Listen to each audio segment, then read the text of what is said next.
पिछली क्लास में हमने मौर्य वंश के बारे में पढ़ा और मौर्य वंश के जो विभिन्न शासक थे उन विभिन्न शासकों के बारे में चर्चा की हमने। यहाँ हम बात कर रहे हैं मौर्य वंश के जो विभिन्न शासक हैं। मौर्य वंश का संस्थापक चंद्रगुप्त मौर्य, जिसने मौर्य वंश की स्थापना की 323 ईसा पूर्व में। उसने घनानंद को पराजित किया और उसके बाद में 322 ईसा पूर्व में वह मगध का सम्राट बना। यहाँ हम मौर्य वंश के संस्थापक से लेकर के मौर्य वंश में क्या क्या ऐसे महत्वपूर्ण कार्य हुए तो उन कार्यों की हम चर्चा कर चुके हैं। इसके अलावा अगर हम बात करें तो विभिन्न जो शासक हुए मौर्य वंश में, प्रथम जो चक्रवर्ती सम्राट था वो चंद्रगुप्त मौर्य। उसके बाद में उसका पुत्र बिंदुसार 298 ईसा पूर्व में यह मगध का शासक बना। बिंदुसार के बाद में हमने चर्चा की थी अशोक की। तो अशोक विधिवत रूप से 269 ईसा पूर्व में मगध का सम्राट बना। यहाँ बिंदुसार है वो 273 ईसा पूर्व में इसकी मृत्यु हो गई। यहाँ पे चंद्रगुप्त मौर्य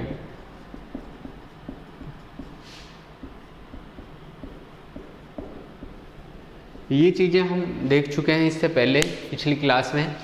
यहाँ चंद्रगुप्त मौर्य है, उसके काल में क्या क्या हुआ, कौन कौन से कार्य जो अब तक नहीं हुए थे भारतीय इतिहास में, वो कार्य उसने शुरू करवा दिए।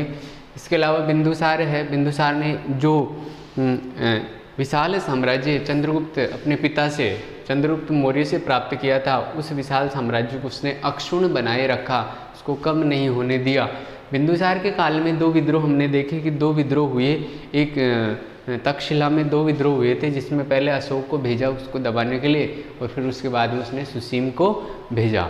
तो इस तरह से हम बिंदुसार ने अपने पिता से प्राप्त है वो विशाल साम्राज्य उसको सुरक्षित रखा। वो बिंदुसार को अपने पिता से विशाल साम्राज्य के साथ साथ एक योग्य प्रधानमंत्री है चाणक्य वो प्राप्त हुआ था, जिसकी सहायता से उसने शासन सुचारू रूप से किया। आगे हम देखते हैं अशोक के बारे में। सम्राट अशोक के जीवन के बारे में हम देख चुके हैं कि अशोक ने अपने राज्याभिषेक के 7वें वर्ष से कश्मीर और खोतान पर अधिकार किया, नेपाल पर आक्रमण किया और नेपाल में ललितपत्तन नगर बसाया। इसके अलावा कश्मीर में उसने श्रीनगर नामक नए शहर को बसाया। श्रीनगर जो बसाया अशोक ने, उसकी जानकारी राजतरंगिणी, जो कलहण की पुस्तक है राजतरंगिणी, उससे इस बात की जानकारी मिलती है। नेक्स्ट जो हमारा टॉपिक था स्टार्ट करना वो है अशोक के प्रमुख कार्य। अशोक के कार्य, अशोक ने कौन कौन से कार्य किए जिसकी वजह से अशोक को सम्राट के रूप में जाना जाता है। अशोक सम्राट, अशोक महान है, वो सम्राट के रूप में जाना जाता है। तो ऐसे कौन से कार्य थे जिनकी वजह से अशोक को जाना जाता है। हमने देखा कि उसने एक धम्म की नीति की शुरुआत की। यहाँ उसने युद्ध नीति का त्याग कर दिया, युद्ध नीति को त्याग दिया और धम्म नीति को अपनाया। इसने युद्ध नीति को त्याग दिया।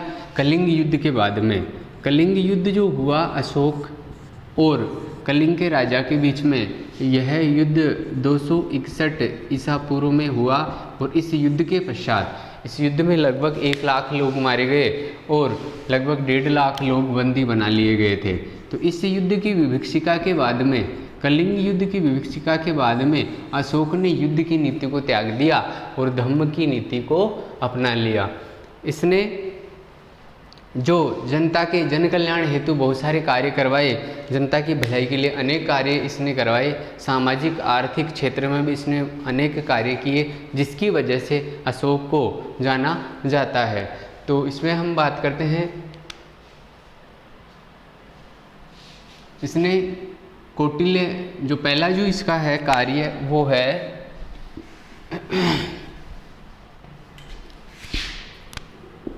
इसने जन कल्याण के लिए या लोक कल्याण के लिए जो चाणक्य द्वारा प्रतिपादित सिद्धांत था, चाणक्य द्वारा प्रतिपादित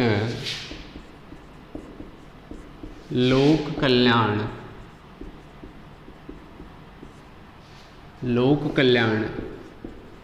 सिद्धांत को आत्मसात किया। यानी इसने चाणक्य द्वारा प्रतिपादित जो लोक कल्याण का सिद्धांत था, जनता की भलाई का जो सिद्धांत था, वो आत्मसात किया, वो अपना लिया। नेक्स्ट इसका जो कार्य था, यानी ये अब अधिक से अधिक जनता की भलाई के कार्य करने लगा। इसके अलावा उसने वृक्षारोपण,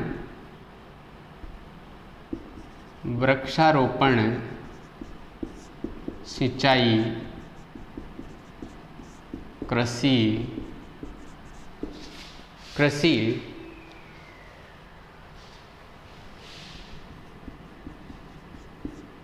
तथा सार्वजनिक निर्माण के कार्य इसने करवाए।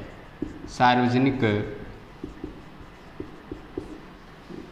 यानी कुछ सरकारी इमारतों का भी निर्माण करवाया इसने। विभिन्न प्रकार की जो है सराएं हैं, सड़कें हैं, इनका भी निर्माण इसने करवाया अशोक ने। कृषि के क्षेत्र में भी इसने किसानों की सहायता की, आर्थिक सहायता की, सिंचाई के लिए विभिन्न नहरों का विकास करवाया, कुएं खुदवाए, तालाबों का निर्माण करवाया। वृक्षारोपण है, यानी सड़क के दोनों किनारों पर इसने अनेक वृक्ष लगवाए या वृक्षारोपण को इसने बढ़ावा दिया। तो ये जन कल्याण हेतु अनेक जो है कार्य, जनता की भलाई के लिए इसने कार्य किया। इसने धम्म का सिद्धांत प्रतिपादित किया। अशोक ने धम्म का सिद्धांत प्रतिपादित किया।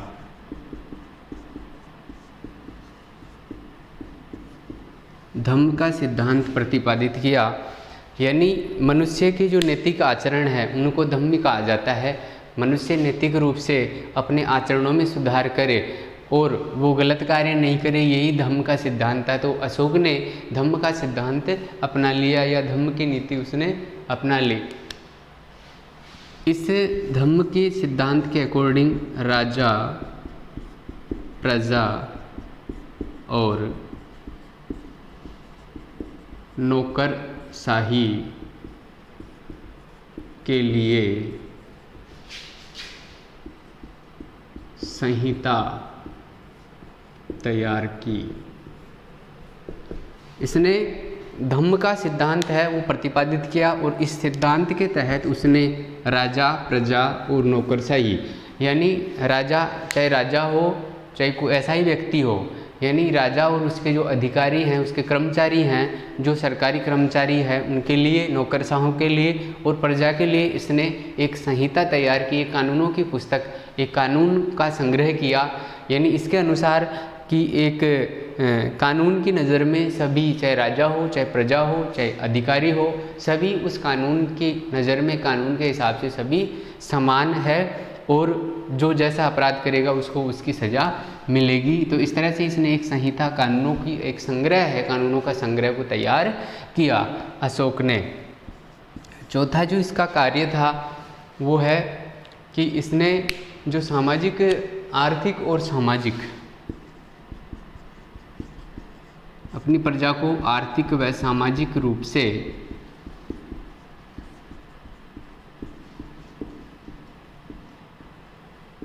सुदृढ़ किया, अनेक सुधार किए समाज में। तो उसकी जो उसके कार्य है वो आज भी वर्तमान समय में भी प्रासंगिक है। सामाजिक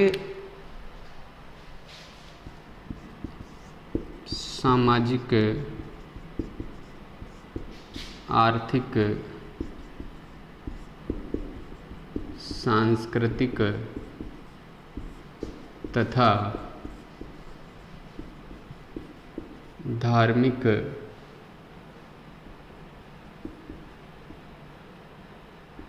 विकास को बढ़ावा दिया। इसने सामाजिक, आर्थिक, सांस्कृतिक और धार्मिक क्षेत्र में या धार्मिक क्षेत्र का विकास किया इसने, इनको बढ़ावा दिया। और इसी वजह से जो इसने ये कार्य किए, ये कार्य उसको आज भी प्रासंगिक है। इसके जो कार्यों का उद्देश्य, अशोक के कार्यों का उद्देश्य, अशोक के कार्यों का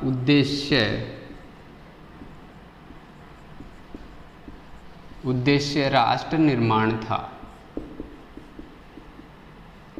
एक सुदृढ़ राज्य की, एक मजबूत राज्य की स्थापना, एक सुखी, एक संपन्न राज्य की स्थापना करना था अशोक के कार्यों का उद्देश्य।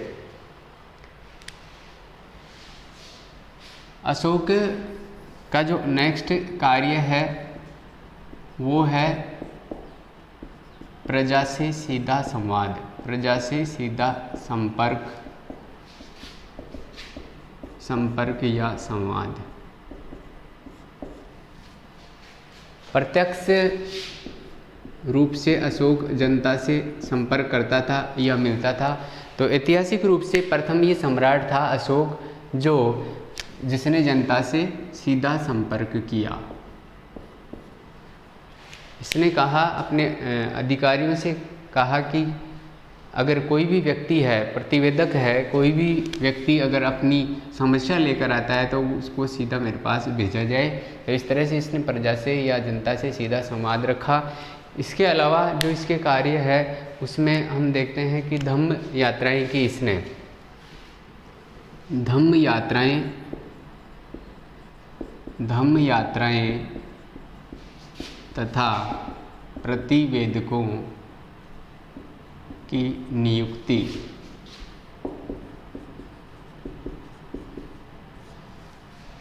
धम्म ये हर 5वें वर्ष है धम्म यात्रा पर निकलता था। और इसके अलावा इसने कुछ ऐसे प्रतिवेदक या ऐसे अधिकारियों की नियुक्ति की, वो अधिकारी धम्म महामात्र कहलाते थे, जो विभिन्न यात्राओं पर जाते थे और जनता की समस्याएं सम्राट अशोक को बताते थे। इसके अलावा भी बहुत सारे ऐसे कार्य हैं जो अशोक के द्वारा संपादित किए गए। और उसका सबसे बड़ा जो कार्य है वो है विश्व शांति स्थापित करना, विश्व में शांति स्थापित करना, युद्ध नीति का त्याग, ये उसका सबसे बड़ा कार्य था। और जो आज भी वर्तमान समय में भी प्रासंगिक है, विश्व शांति, विश्व में शांति स्थापित हो, उसके द्वारा जो प्रयास किया गया वो वर्तमान में भी प्रासंगिक है। उसने ग्रामीण विकास को भी बढ़ावा दिया। उसने जनता के आध्यात्मिक व नैतिक विकास के साथ साथ उसने उत्पादन शक्तियों पर भी बल दिया। विकास के साथ साथ उसने उत्पादन शक्तियों पर बल दिया।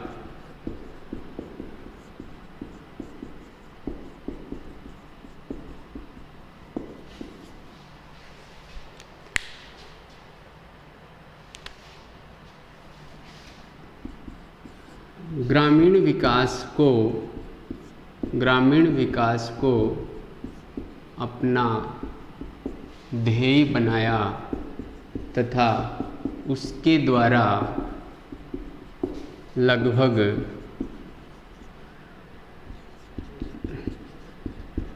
84,000 स्तूपों का निर्माण करवाया गया। यहाँ पर अशोक है, अशोक ने ग्रामीण विकास को अपना परम उद्देश्य बनाया, अपना ध्येय बनाया।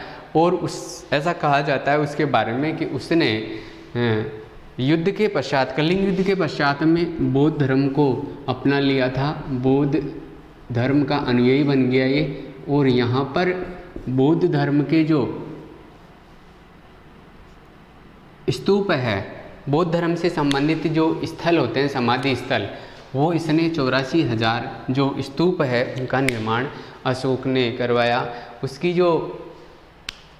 उसका जो राजस्व था, राजस्व का जो पुनर्वितरण है, राजस्व का पुनर्वितरण सार्वजनिक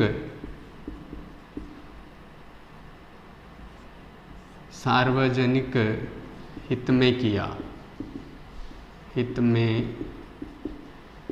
किया और जो वैदेशिक नीति है उसको समसामयिक बनाया। वैदेशिक नीति जिसकी शुरुआत चंद्रगुप्त मौर्य ने वैदेशिक नीति की जो शुरुआत की थी भारतीय इतिहास में सबसे पहले, उसको इसने समसामयिक बना दिया।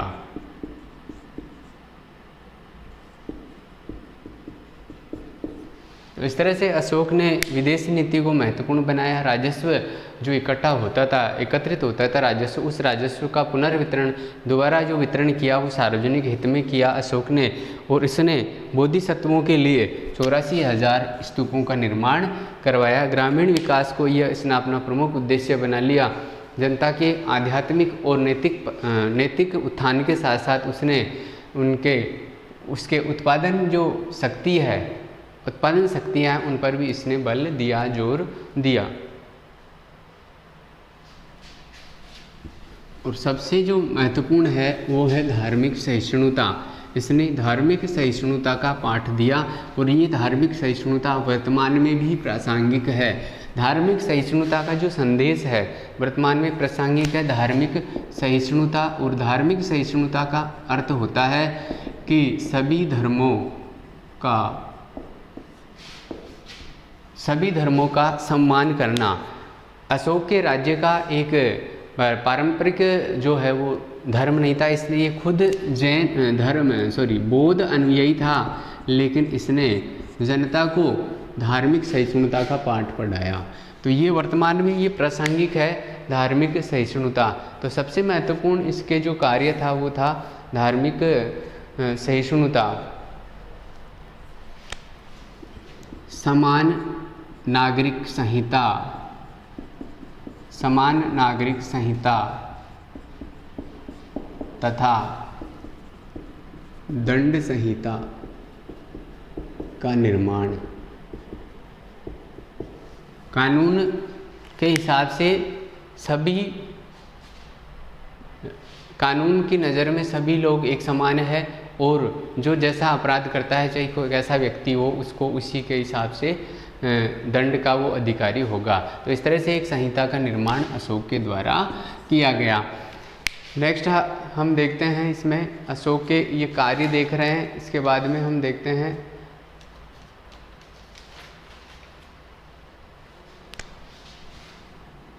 अशोक ने विभिन्न धर्मों, विभिन्न वर्ग, विभिन्न संप्रदाय, इन सभी में समन्वय स्थापित करवाया और प्रगतिशील जो अर्थव्यवस्था है उसको सुदृढ़ बनाने का प्रयास किया। राज्य की प्रगति के लिए जो नितांत आवश्यक है, इन अर्थव्यवस्था को इसने मजबूत बनाया और अर्थव्यवस्था ही एक राज्य की नींव होती है। सुदृढ़ राज्य की, एक मजबूत राज्य की नींव होती है। तो इस तरह से इसके प्रमुख कार्य थे और इन कार्यों की वजह से अशोक सम्राट माना जाता है पूरे भारतीय इतिहास में। ये अशोक के कार्य। नेक्स्ट इसमें देखते हैं हम कलिंग आक्रमण।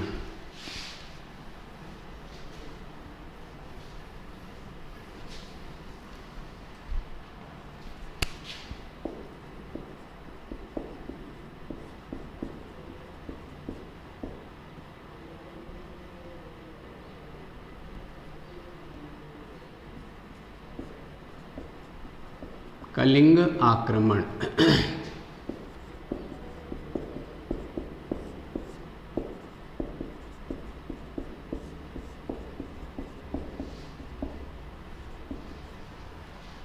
कलिंग पर आक्रमण किया अशोक ने। कहा जाता है, इतिहासकार ऐसा मानते हैं कि यहाँ पर हाथियों के लिए युद्ध हुआ था। हाथियों की अधिकता के कारण कलिंग पर आक्रमण किया गया और ऐसा भी कहा जाता है कि ये कलिंग ही एकमात्र ऐसा राज्य था जो चंद्रगुप्त मौर्य जो था उसके साम्राज्य से अलग था। तो यहाँ पर अशोक ने आक्रमण किया अपने राज्याभिषेक के 8वें वर्ष। अपने राज्याभिषेक के 8वें वर्ष अशोक ने कलिंग पर आक्रमण किया और यहाँ पर इस समय जो राजा था वो नंदराज था। यहाँ का राजा नंदराज था। नंदराज के समय में यहाँ पर आक्रमण किया गया अशोक के द्वारा। तो इस कलिंग है, इसकी जो राजधानी है ये तोसली इसकी राजधानी थी। यहाँ का जो राजा था वो नंदराज था और हाथियों के कारण ये युद्ध लड़ा गया। अशोक के राज्याभिषेक के 8वें वर्ष, अशोक के राज्याभिषेक के 8वें वर्ष ये आक्रमण हुआ, हाथियों के कारण हुआ। इस समय यहाँ का राजा नंदराज था और जो राजधानी थी कलिंग की वो तोसली थी और ये लगभग 261 ईसा पूर्व में ये युद्ध लड़ा गया। इस युद्ध में ये नंदराज है वो पराजित हुआ और इस युद्ध में 1 लाख लोग मारे गए तथा 1.5 लाख से अधिक है वो बंदी बनाए गए। तो इस तरह से इस युद्ध में युद्ध की जो विभीषिका है वो इतनी भयानक थी कि इस युद्ध के पश्चात अशोक ने युद्ध नीति का त्याग कर दिया। तो यहाँ पर हाथियों के कारण जो कलिंग पर आक्रमण हुआ वो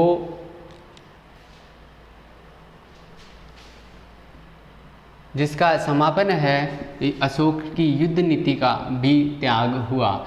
यहाँ पर जो कलिंग है हाथियों के साथ साथ यहाँ पर विदेशी जो व्यापार है, विदेशी व्यापार का भी ये प्रमुख केंद्र था।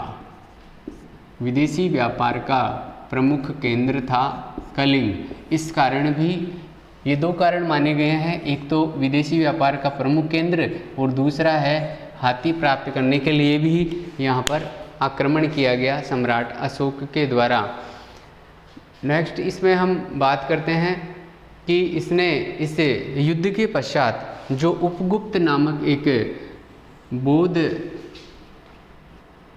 बोधिसत्व था, उपगुप्त, इस उपगुप्त के कहने पर युद्ध की विभीषिका इसने देखी अशोक ने और उसके बाद में युद्ध नीति का त्याग। इस युद्ध का जो परिणाम है, इस युद्ध का परिणाम वो ये निकला अशोक द्वारा युद्ध नीति का त्याग और धम्म नीति को अपनाना। इसके बाद में युद्ध को त्याग दिया और अशोक ने धम्म को अपना लिया।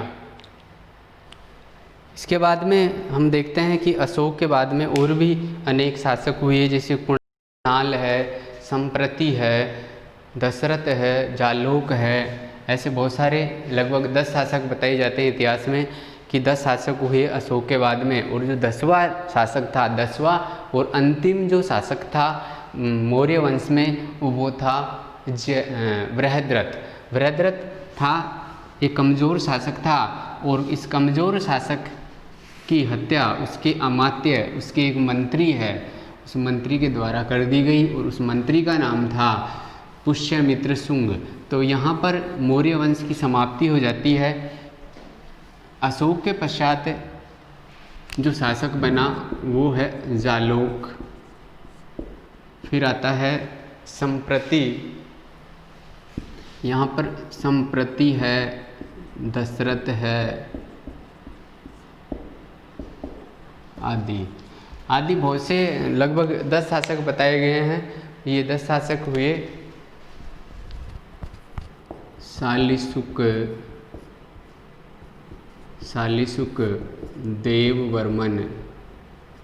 देववर्मन और लास्ट में है बृहद्रथ। अंतिम जो शासक था बृहद्रथ अंतिम मौर्य शासक था, अंतिम मौर्य शासक। बृहद्रथ अंतिम मौर्य शासक था और बृहद्रथ इसकी जो हत्या है, इसके जो अमात्य, इसका जो एक मंत्री था, एक सेनापति था, उसने इसकी हत्या कर दी और उसका नाम था, इसकी हत्या की पुष्यमित्र शुंग। पुष्यमित्र के द्वारा इसकी हत्या की गई 184 ईसा पूर्व में। तो इस तरह से लगभग 137 वर्षों तक मौर्य वंश रहा। मौर्य वंश का जो शासन है भारतीय इतिहास में लगभग 137 वर्ष का माना गया है। यानी हम ऐसा कह सकते हैं कि एक चक्रवर्ती जो साम्राज्य है उसकी शुरुआत, एक संगठित राज्य की शुरुआत, एक संगठित जो शासन है वो शुरुआत देने वाला मौर्य वंश था। अनेक ऐसे थे जो कार्य पहले कभी नहीं हुए थे। एक तिथि क्रम जो शुरू होता है इतिहास का, वो मौर्यों के द्वारा दिया गया। उस मौर्य वंश का जो पतन है, उस मौर्य वंश का अंत 184 ईसा पूर्व में कर दिया गया। बृहद्रथ की हत्या हुई पुष्यमित्र के द्वारा और इस पुष्यमित्र ने एक नए राजवंश की शुरुआत की, नए राजवंश, और उसका नाम है शुंग वंश। एक नए राजवंश की शुरुआत की और उस नया राजवंश है वो शुंग वंश शुरू होता है। तो यहाँ पर जो अंतिम शासक है बृहद्रथ, उसकी हत्या हो जाती है मौर्य। तो कुछ जो इस मौर्य वंश के पतन के जो कारण है वो इतिहासकार ऐसा मानते हैं कि अशोक की जो युद्ध नीति का त्याग है उसको भी जिम्मेदार मानते हैं कि युद्ध नीति अगर नहीं त्यागता अशोक, उसके परवर्ती जो शासक हुए उन्होंने भी उस युद्ध नीति का त्याग किया, लेकिन इसके अलावा जो अन्य कार्य थे उन पर भी उन्होंने विचार कभी नहीं किया। तो कमज़ोर शासक हुए अशोक के पश्चात और इस तरह से धीरे धीरे मौर्य वंश का पतन हो गया। अब हम देखते हैं अशोक का धम्म। अशोक का धम्म यानी अशोक के जो नैतिक आचरण की जो शुरुआत की थी, धम्म के प्रमुख जो सिद्धांत थे, वो सिद्धांतों में यहाँ पर हम देखेंगे अशोक के धम्म के सिद्धांत। और सिद्धांत में अभी हमने देखा था धार्मिक सहिष्णुता जो शब्द आया था सबसे बड़ा, वो सहिष्णुता या धार्मिक सहिष्णुता ही सबसे बड़ा इसका जो वर्तमान में प्रासंगिक भी है, सहिष्णुता। सहिष्णुता का मतलब यह है कि जो जन सामान्य है वो उसमें उसके मध्य है आत्मसहिष्णुता, आत्मसहिष्णुता हो। और आत्मसहिष्णुता, यहाँ पे सिर्फ सहिष्णुता शब्द में सभी आ जाएंगे। सहिष्णुता यानी यहाँ पर जो जन सामान्य में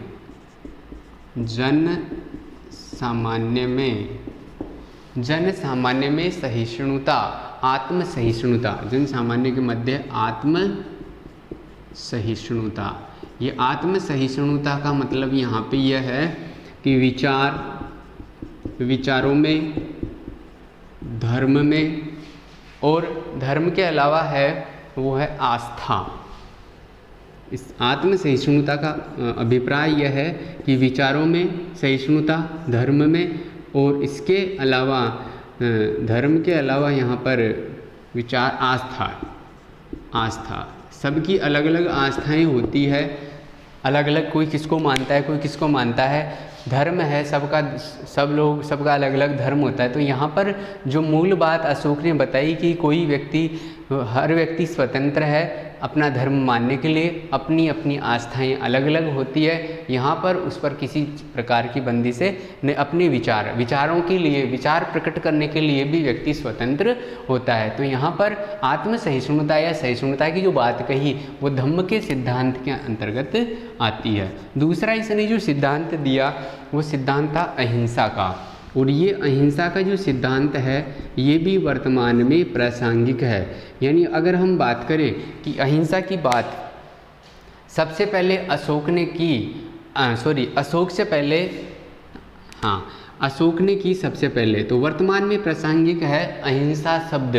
अहिंसा शब्द विश्व में शांति स्थापित करना, ये ऐसे ऐसे शब्द हैं जो वर्तमान में प्रासंगिक। यहाँ अहिंसा यानी हिंसा नहीं करना, हिंसा नहीं करना,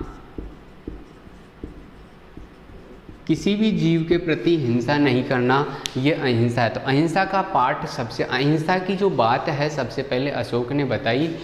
यहाँ हम उसके बाद में अगर बात करें तो जो इसके बाद में हुए भगवान यीशु ने भी अहिंसा की बात बताई, और अहिंसा की बात ही महात्मा गांधी ने अपने जो विचारों में अहिंसा की बात रखी। यहाँ बौद्ध और जैन धर्म है, वहाँ भी अहिंसा की बात आती है। तो इस तरह से ये जैन धर्म, जैन के बाद में ये मौर्य काल में अशोक के द्वारा ये बात कही गई।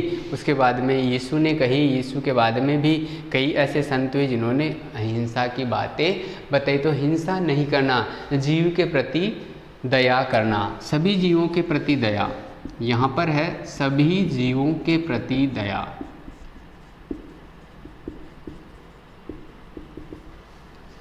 तीसरा जो सिद्धांत है धम्म का वो है आडंबरहीनता। आडंबरहीनता, सम्राट अशोक ने जो धार्मिक आडंबर है, धर्म अनुष्ठान है, धर्मानुष्ठानों व बलि प्रथा को निषेध किया।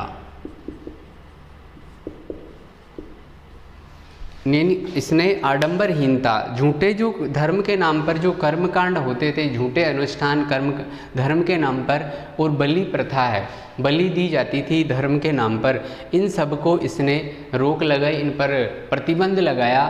तो ये आडंबरहीनता की एक झूठा जो दिखावा है, उस दिखावे को प्रकट करने के लिए धर्म के नाम पर उन जो भी रिवाज थे, जो प्रथाएं थी, उन प्रथाओं को इसने निषेध किया, प्रतिबंधित किया। नेक्स्ट जो इसका है वो लोक कल्याण, महत्वपूर्ण अपने जीवन का उद्देश्य इसने बनाया लोक कल्याण को। लोक कल्याण को, जनता की भलाई के लिए इसने अनेक जो कार्य कराए वो है वृक्षारोपण, कृषि, सिंचाई व सरायों का निर्माण।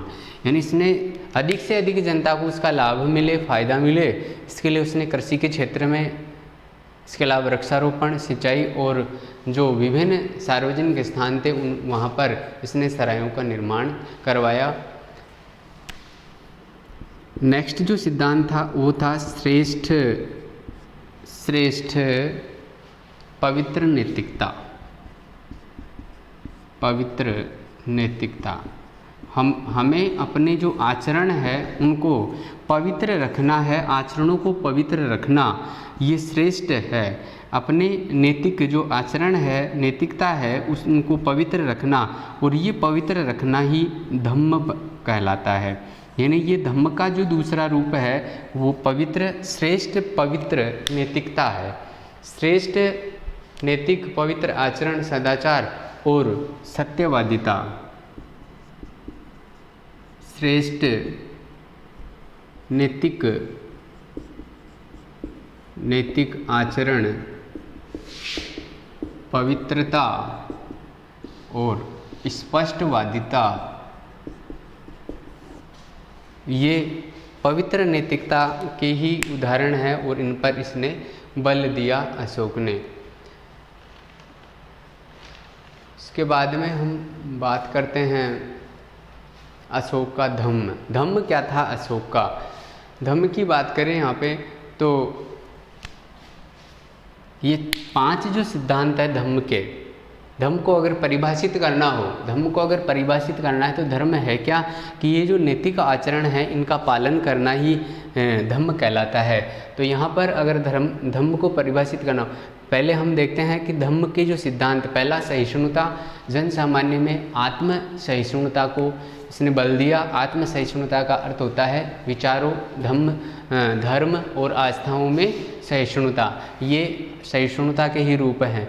अहिंसा का जो पार्ट यानी सभी जीवों के प्रति दया रखना और हिंसा नहीं फैलाना, ये अहिंसा। तीसरा था आडंबरहीनता। आडंबरहीनता की अगर हम बात करें, धर्म अनुष्ठान, धर्म के नाम पर विभिन्न प्रकार के जो अनुष्ठान है उन पर प्रतिबंधित किया अशोक ने, और बलि प्रथा को भी इसने प्रतिबंधित कर दिया। चौथा जो इसका था लोक कल्याण, जनता की भलाई के लिए इसने अनेक ऐसे कार्य किए जो सीधे तौर पे जनता को उससे लाभ होता था। जैसे वृक्षारोपण है, वृक्षारोपण का कार्य किया, कृषि कार्य करवाए, सिंचाई और विभिन्न सिंचाई के साथ साथ उसने विभिन्न जो सराय हैं उनका, सड़क का है उनका निर्माण इसने करवाया। श्रेष्ठ पवित्र नैतिकता है, इस पर बल दिया। नैतिक आचरण, पवित्रता और स्पष्टवादिता पर इसने बल दिया। इसके बाद में हम देखते हैं अशोक का धम्म। धम्म को अगर परिभाषित करना हो तो धम्म, अशोक का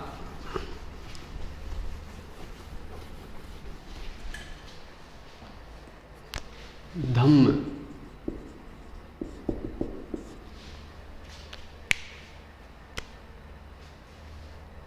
तो जनता के नैतिक उत्थान के लिए विभिन्न वर्गों, विभिन्न संप्रदायों और विभिन्न संप्रदायों, जातियों को एक सूत्र में बांधने का इसने प्रयास किया, और इस प्रयास के लिए उसने नैतिक उत्थान पर बल दिया। इस नैतिक उत्थान पर बल देने के लिए उसने एक संहिता का निर्माण करवाया, और ये नैतिक विभिन्न वर्ग, संप्रदाय तथा विभिन्न जो धर्म है उन धर्मों के मध्य इसने धर्मों में नैतिक उत्थान के लिए संहिता का निर्माण, एक संहिता का निर्माण कराया, और ये संहिता का निर्माण ही उसका धम्म कहलाता है। धम्म के बुनियादी सिद्धांत में अशोक ने सर्वाधिक बल, सबसे ज़्यादा, पहले भी बता चुका हूँ मैं, सबसे ज़्यादा जो बल इसने इन संहिता में दिया वो था सहिष्णुता। सहिष्णुता जो शब्द है, सहिष्णुता, विचारों में सहिष्णुता है, धर्म के प्रति सहिष्णुता, आस्थाओं में सहिष्णुता, तो ये सहिष्णुता पर सबसे ज़्यादा इसने बल दिया। इस जो सहिष्णुता जो शब्द है उसका 7वें, 11वें और 12वें जो स्तंभ शिलालेख है,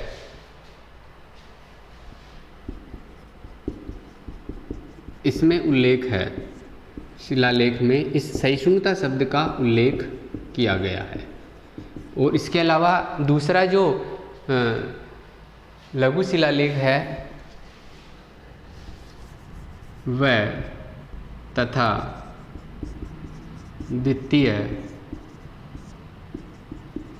लघु शिलालेख में उल्लेख,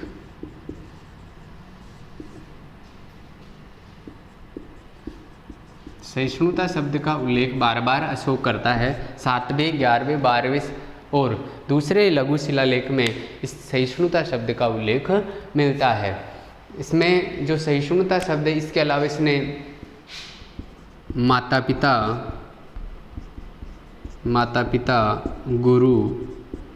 पिता और गुरु का सम्मान करना, आदर करना, इनका माता पिता की सेवा है, गुरु का आदर, दासों के साथ उचित व्यवहार।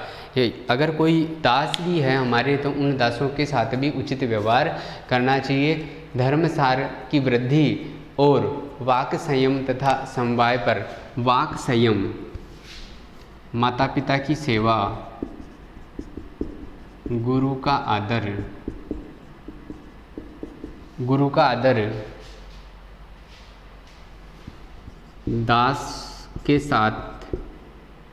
दास से उचित व्यवहार,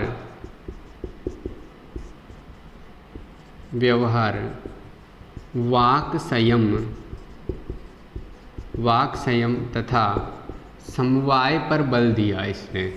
ये सहिष्णुता जो आ रहा है, सहिष्णुता शब्द बार बार में आ रहा है यहाँ पे, इसमें इसने माता पिता की सेवा पर बल दिया, गुरु का आदर करना और दासों के साथ उचित व्यवहार, वाक संयम, अपनी वाणी पर संयम रखना, ये सारी बातें इसने इस सहिष्णुता में बताई। अहिंसा का जो यहाँ पे तात्पर्य इसने बताया, युद्ध और हिंसा, युद्ध और हिंसा द्वारा विजय प्राप्त करने पर त्याग दिया इसने, युद्ध नीति को त्याग दिया था। और इसके अलावा जीव हत्या का इसने निषेध किया, विरोध किया। और इस बात का जो उल्लेख है, बलि प्रथा या बलि का निषेध, वो बलि या पशु हत्या, बलि या पशु हत्या, इसका जो इसने उल्लेख किया वो है दूसरे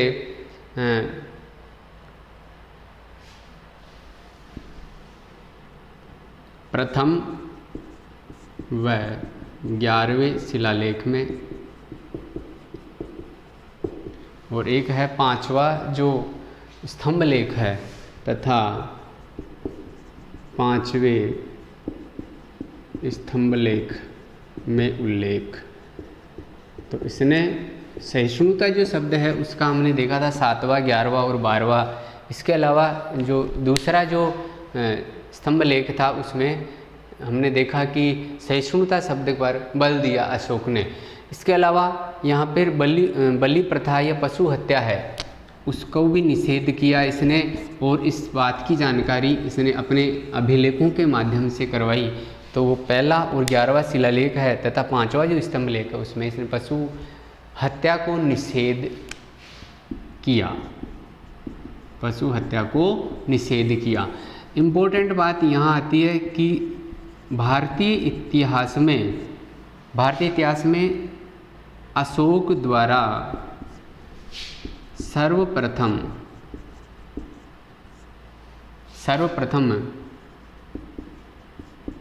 अभिलेखों की शुरुआत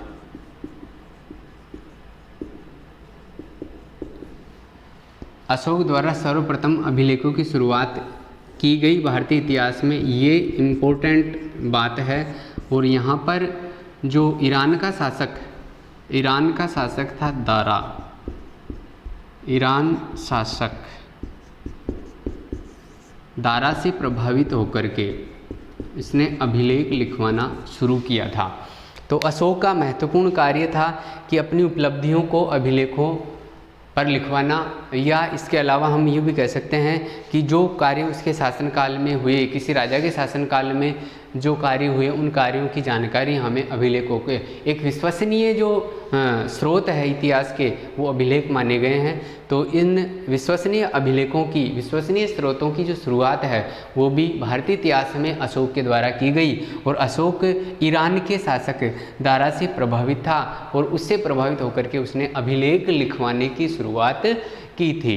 इसके बाद में आती है अशोक की जन कल्याणकारी अवधारणा। ये धम्म के बारे में हमने पढ़ा। अशोक का धम्म नैतिक आचरण जनता के द्वारा विभिन्न समुदाय, विभिन्न धर्मों और विभिन्न वर्गों के मध्य नैतिक उत्थान के लिए जो उसने संहिता का निर्माण करवाया, वो संहिता, वो कानूनों की संहिता, वो आचरण, वो नैतिक व्यवहार, वो ही धम्म कहलाते हैं। और इसके अलावा जो उसकी अवधारणा, उसने जन कल्याण को बढ़ावा दिया। जन कल्याण यानी जनता की भलाई, जन कल्याण की जो अवधारणा है उसने चाणक्य के सिद्धांत से प्रभावित था वो, और चाणक्य के सिद्धांत से प्रभावित होकर इसने जन कल्याण की जो अवधारणा है वो अपनाई थी। धम्म नीति में जो है आम नागरिकों से संबंधित जो कार्य होते थे, इस बात का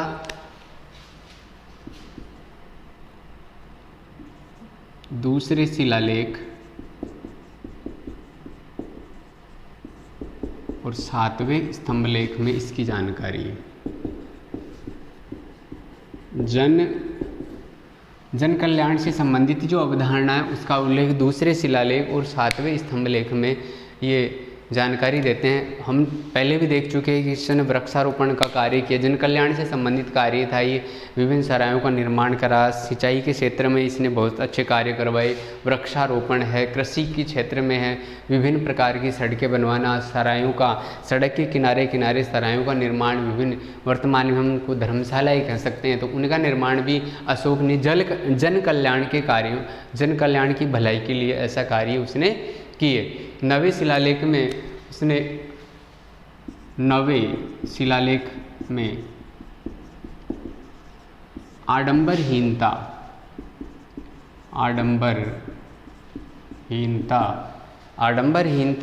और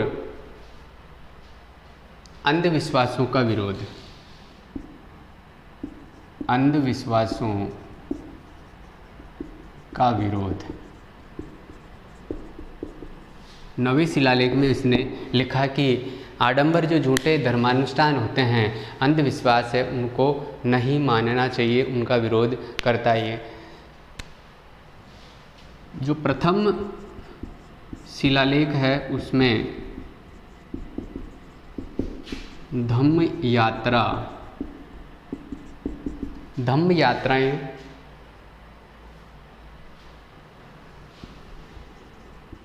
धम्म मंगल, धम्म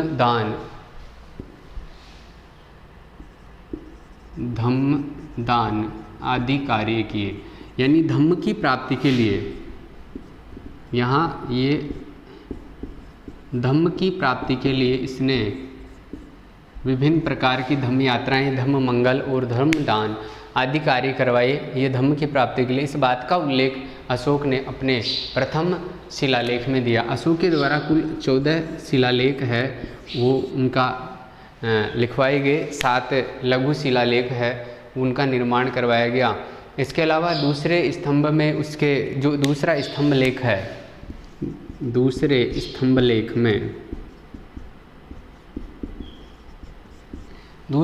लेख में पाप से दूर और कल्याणकारी कार्यों पर जोर, पापों से दूर तथा जन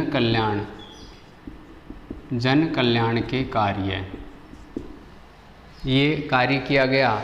और इसके अलावा तीसरे स्तंभ लेख में प्रचंडता, निष्ठुरता, क्रोध, दंड, घमंड, ईर्ष्या आदि का निषेध किया। ये तीसरे स्तंभ लेख में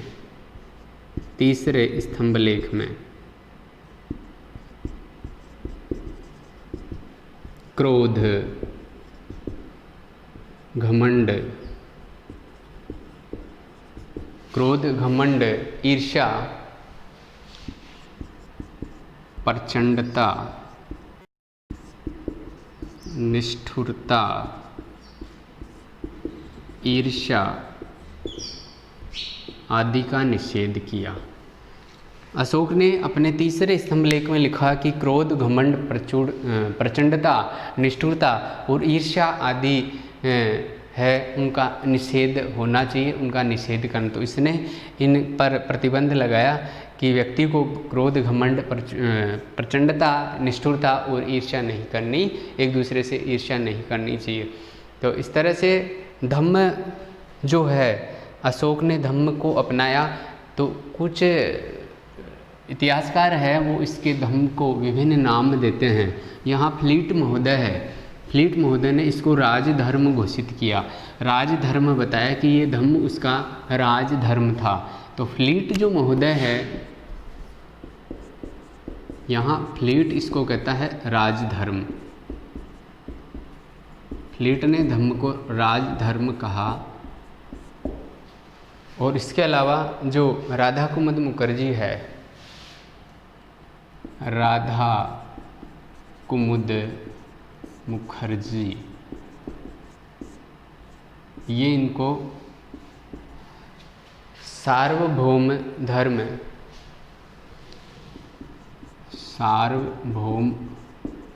धर्म कहा इन्होंने। और इसके अलावा जो भंडारकर है, उन्होंने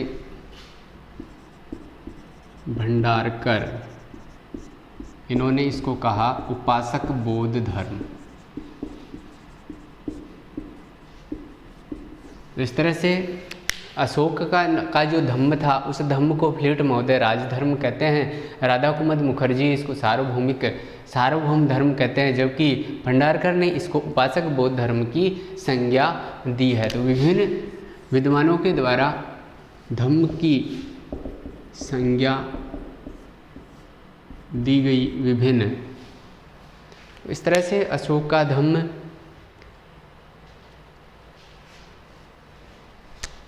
यहाँ पर एक इम्पोर्टेंट बात है कि अशोक का जो उपासक धर्म है, अशोक का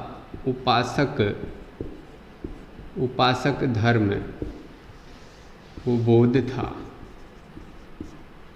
बौद्ध धर्म था। यहाँ उपासक अशोक जिस धर्म की उपासना करता था वो बौद्ध धर्म था। नेक्स्ट हम बात करते हैं अशोक के जो विभिन्न कार्य हमने पढ़े, इसके बाद में आती है तृतीय बौद्ध संगति। तृतीय बौद्ध संगति, अशोक ने धर्म में विभिन्न प्रकार के जो आडंबर थे, विभिन्न प्रकार की जो समस्याएं आ रही थी बौद्ध धर्म में, उन समस्याओं के समाधान के लिए, उन समस्याओं पर विचार करने के लिए एक बौद्ध संगति का आयोजन करवाया अपने शासनकाल में लगभग 251 ईसा पूर्व। और ये बौद्ध धर्म में तीसरी बौद्ध संगति थी, तृतीय बौद्ध संगति। तृतीय बौद्ध संगति का आयोजन 251 ईसा पूर्व में किया गया था और इसने धर्म जो बौद्ध धर्म है उस पर विभिन्न प्रकार की चर्चाएं करनी थी। इस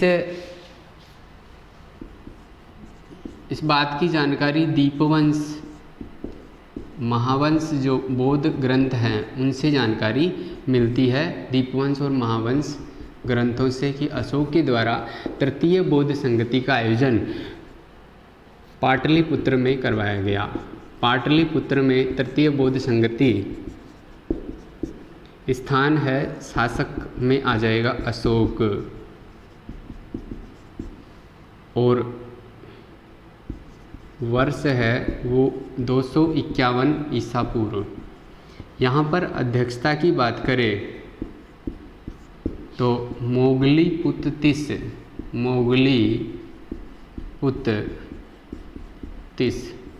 इन्होंने इस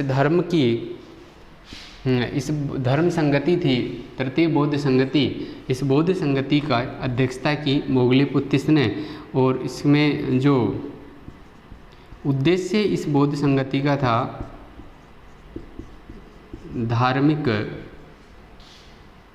विचार विमर्श।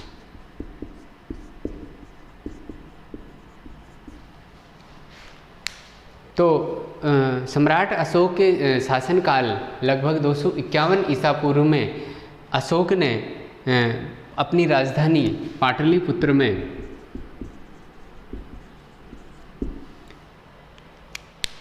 एक बौद्ध संगति का, बौद्ध धर्म की जो विचार विमर्श है उस पर विचार विमर्श करने के लिए मोगलीपुत्तिस की सहायता से, यानी इस बौद्ध संगति की जो अध्यक्षता है वो मोगलीपुत्तिस ने की और उनकी अध्यक्षता में ही इस पर ये विचार विमर्श हुआ धर्म का।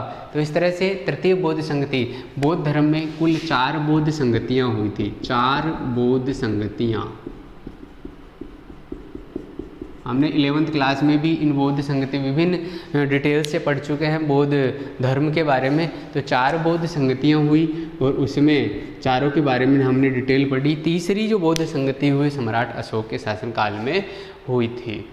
नेक्स्ट जो हमारा टॉपिक होगा वो नेक्स्ट क्लास में हम स्टार्ट करेंगे। आज के लिए फ़िलहाल इतना ही। Thank you.